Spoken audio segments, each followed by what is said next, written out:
歡迎來到新興消息頻道，請訂閱頻道，所以大家不要錯過當天最熱門的新聞。我們今天的時事通訊包括以下內容：99%觀眾不清楚孫浩導演為何選擇趙麗穎出演《小城大事》女主角。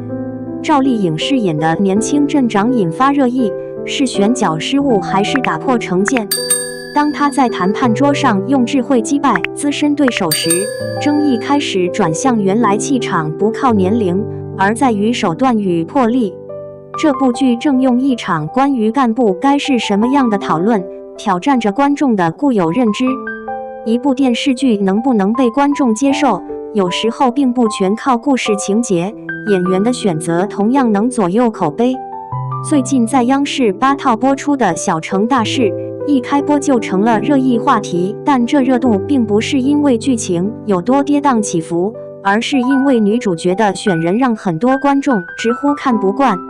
有數據顯示，該劇首周收視率衝到同檔第一，但社交平台上卻出現了成百上千條質疑：趙麗穎這麼年輕，個子不高，外形太秀氣，能演出一位鎮長的氣場嗎？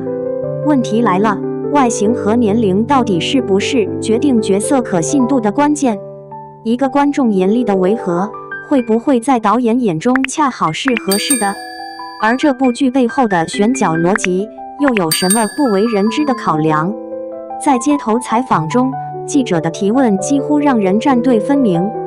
一邊是覺得導演冒險的觀眾，他們認為鎮長的形象應該有歷練、有威嚴，最好一出現就能讓人想到那種老幹部的既視感。另一邊則是支持趙麗穎的粉絲，在他們眼裡，年輕並不等於不行，關鍵看演技。不論你站在誰那邊，爭議已經出來了，而且還在越炒越熱。導演是否做出了一個會影響收視長遠走勢的決定？懸念就藏在後續的劇情裡。說到底，《小城大事》並不是一部偶像劇，它講的是上世紀的城鎮發展和基層治理。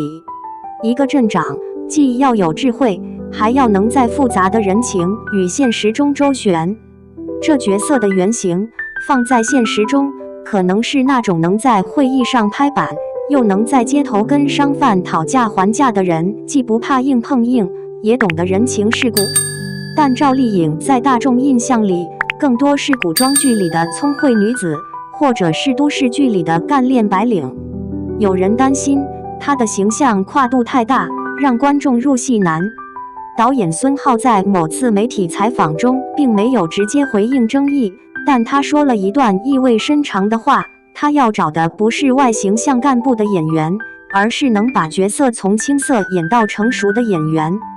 這句話就像剝洋蔥的第一層，表面看是在談演技，往深了想，其實是這部劇最重要的敘事支點。李秋平並不是一開始就威風八面，他有成長曲線。第一批追劇的觀眾中，有不少是老城鎮的居民，他們看着李秋平這個角色，時而會覺得太嫩，時而又會被他的果敢打動。他們關心的不僅是劇情，更是這個角色能不能讓人想到現實中那些為鎮子辛苦操心的年輕幹部。有位觀眾甚至評論：你們不要老想着鎮長就要50歲、30歲的也是幹得很猛，只是戲裡要演出來。這種接地氣的討論，讓劇慢慢脫離了單純的演技好不好爭論，變成了對現實的映射。隨着劇情推進，鎮上的困境逐漸顯現，資金短缺，基礎設施落後，外來投資商的態度搖擺。李秋平一次次在會上提出自己的方案，讓鎮長辦公室裡的氣氛既有火藥味也有笑點。當觀眾逐漸適應了他的年輕面孔，網上的風向有了暫時的緩和，有人開始誇他有點近了。看似風平浪靜的時候，後台的數據卻顯示搜索熱度並沒有下降，說明爭議依舊在潛伏。這時反方聲音重新冒出來，有批評者拿出另一個觀點，並不是年輕演員不能演鎮長，而是劇裡的台詞、動作、細節太精緻，缺了真實的粗糙感。他們認為，如果真的要讓觀眾信服年輕鎮長，有必要在造型、場景還有對話上更貼近那年代的質感。也就是說，質疑並不是針對趙麗穎的能力，而是針對導演和編劇的處理方式。這批觀眾的聲音讓之前的外形爭議變成了整體風格爭議。原本大家以為劇情會按部就班繼續發展，誰知到了某一集，故事突然出現了一個讓觀眾大吃一驚的新轉折。李秋平在一次商談中擊敗了比他資歷深很多的對手，用一套頗有策略的計劃成功爭取到投資。這一幕直接扭轉了很多人的看法，原來角色的氣場並不全靠外形，手段和智慧才是真正的說服力。那些之前覺得他演技不夠、鎮長味不足的人，有的開始改口，甚至跑去社交平台誇他有腦子有魄力。更戲劇化的是，這個轉折也讓支持方的觀點變得更強勢。他們用這段劇情做例子，拋出一句話：看吧，鎮長也可以是這樣子的，不是非要板着臉喊口號才算。於是，圍繞演員選擇的衝突變成了對現實領導形象的討論，到底是更看重閱歷還是更看重能力？這是個在生活中也不容易有標準答案的問題。然而，當觀眾以為問題已經解決時，劇裡出現了一個新的難題：外來投資雖然到了，但附帶了苛刻條件，要鎮裡在短時間內完成一系列不可能的改造任務。矛盾立刻加深，有人認為鎮長應該盡全力滿足條件，因為這是唯一的脫困機會；有人則覺得這種條件就是套子，一旦答應就會陷入被動。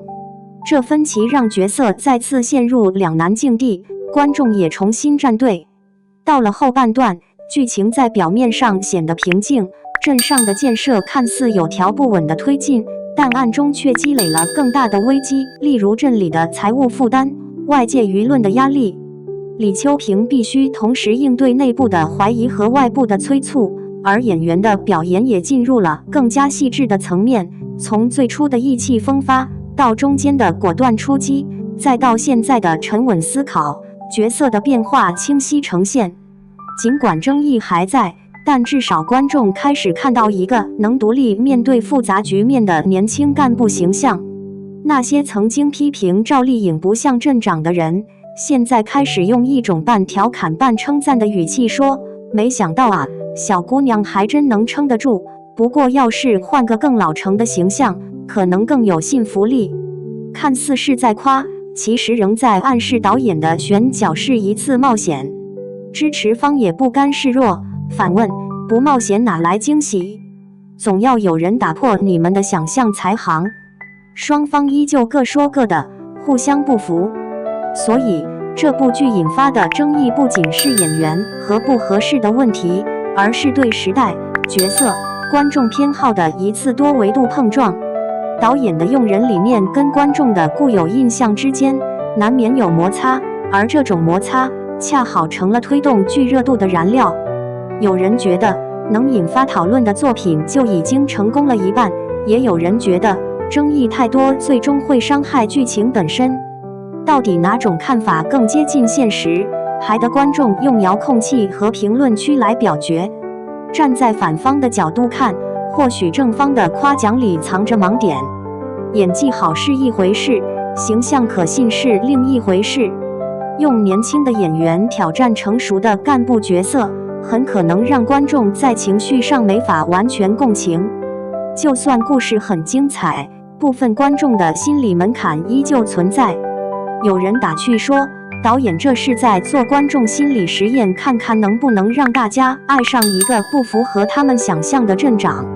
那麼問題來了，小成大事是不是證明了年輕鎮長的可行性，還是只是一次成功的宣傳噱頭？